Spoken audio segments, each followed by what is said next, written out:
Comienza uno de los capítulos más intensos y decisivos de la historia.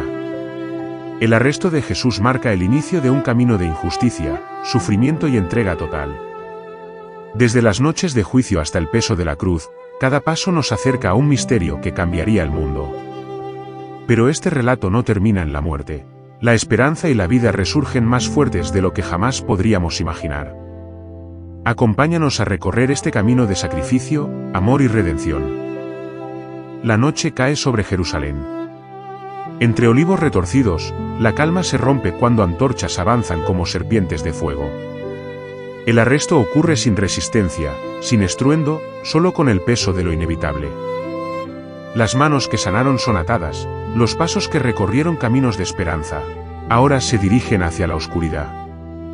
El grupo que lo siguió se dispersa, tragado por el miedo, y desde ese instante el tiempo parece acelerarse, como si la historia supiera que se acerca a un punto sin retorno. Llevado de un lugar a otro, la noche se convierte en un juicio fragmentado, apresurado, irregular. Los poderosos buscan una razón definitiva, algo que justifique lo que ya han decidido. La acusación no es solo contra un hombre, sino contra todo lo que representa. Afuera, la ciudad duerme sin saber que el curso del mundo se está inclinando.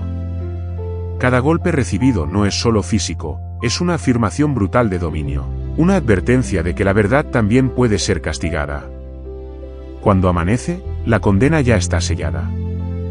El poder religioso lo entrega al poder político, y éste, incapaz de comprender lo que tiene enfrente, cede ante la presión. La multitud cambia de rostro, el rumor se vuelve grito, y el grito se transforma en sentencia. El cuerpo es azotado hasta quedar irreconocible. La sangre cae sobre la piedra como una firma silenciosa del sufrimiento humano. Una corona de espinas es colocada no como símbolo, sino como burla, como intento desesperado de reducir lo incomprensible a una caricatura. El camino hacia la colina se vuelve una procesión de dolor. Cada paso cuesta, cada caída pesa más que la anterior. El madero sobre los hombros no es solo madera, es el peso de la culpa ajena, del miedo colectivo, de la violencia que busca justificarse. La ciudad observa, algunos con lástima, otros con indiferencia, muchos con una curiosidad que hiere casi tanto como los clavos que esperan. El cielo comienza a cerrarse, como si la creación misma presintiera el desenlace. En la cima, el cuerpo es elevado entre cielo y tierra. El dolor alcanza un punto que desafía las palabras, pero no hay odio, no hay venganza. El tiempo se estira, cada minuto se vuelve eterno. La respiración se vuelve lucha, y la lucha se convierte en entrega. La oscuridad cubre el lugar, el silencio se impone, y cuando todo parece terminar, la vida se apaga.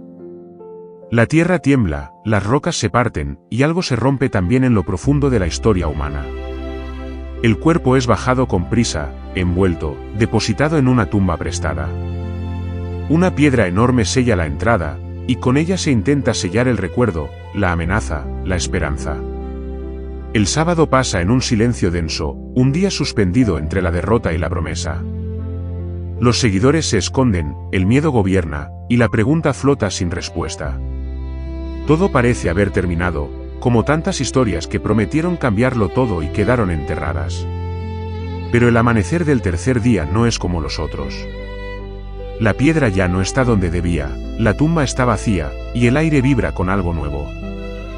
La muerte, que parecía definitiva, ha sido atravesada. No como un regreso frágil, sino como una victoria silenciosa. El miedo comienza a resquebrajarse, la esperanza despierta con cautela. Y la historia da un giro imposible de ignorar. La resurrección no irrumpe con ejércitos ni con venganza, sino con vida. Una vida que confirma que el final no era el final, que el sacrificio no fue derrota, que la cruz no tuvo la última palabra. Desde ese momento, nada vuelve a ser igual. La muerte ya no es un muro, sino una puerta vencida. Y aquella historia que comenzó en la oscuridad de una noche de arresto se transforma en una luz que, siglos después, sigue avanzando, encendiendo preguntas, desafiando certezas y recordando que incluso en el punto más bajo, el amanecer puede llegar. El final de la vida de Jesús no fue un punto de cierre, sino una invitación a mirar más allá. En medio del dolor y la oscuridad, quedó sembrada una enseñanza que sigue viva: el amor puede más que el miedo, y la entrega puede transformar el mundo.